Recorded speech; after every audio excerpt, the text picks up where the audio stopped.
Hello my dear friends, today's video is about how to say I pray to God. கோயிலுக்கு போய் சாமி கும்பிடுவோம் இல்லையா, அது வந்து இங்கிலீஷ்ல எப்படி சொல்லுவோம் அப்படிங்கிறது தான் டுடேஸ் வீடியோ. ஃபர்ஸ்ட் என்னன்னு பார்த்தீங்க அப்படின்னா அடரேஷன். அதாவது ஆக்சுவலாக it is a act of religious worship.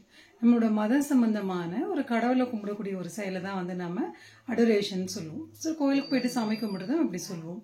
Next one பார்த்தீங்க அப்படின்னா வெனரேஷன், டிவோஷன். என்னையே நம்மளே அர்ப்பணிச்சுக்கிறோம் இல்லையா கடவுள்கிட்ட, அதுக்கு பேரு வெனரேஷன் அப்படின்னு சொல்லி இங்கிலீஷ்ல சொல்லுவோம். Next deification, union with God. கடவுளோட நான் ஒன்றி போயிடுறது, எல்லாமே நீதான் கடவுளே அப்படின்னு சொல்லி கடவுள்கிட்டயே நம்மள வந்து சரணாகதி அடைஞ்சிருவோம் இல்லையா, that is called டெய்ஃபிகேஷன்.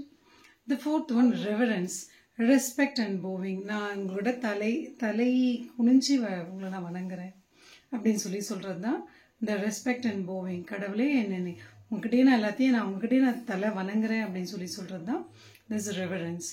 Next one is worship. கடவுளை வணங்குறோம் அப்படிங்கிறது, கோயிலுக்கு போயிட்டு நான் சாமி கும்பிடுறேன், I worship God to and I am going to the temple and worship to the God அப்படின்னு சொல்லி சொல்றது தான் வர்ஷிப். நெக்ஸ்ட் ஒன் பாத்தீங்க அப்படின்னா glorification.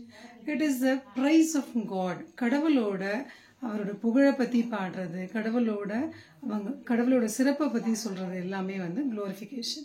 Thank you so much for watching my video and I catch you in the next one. Thank you.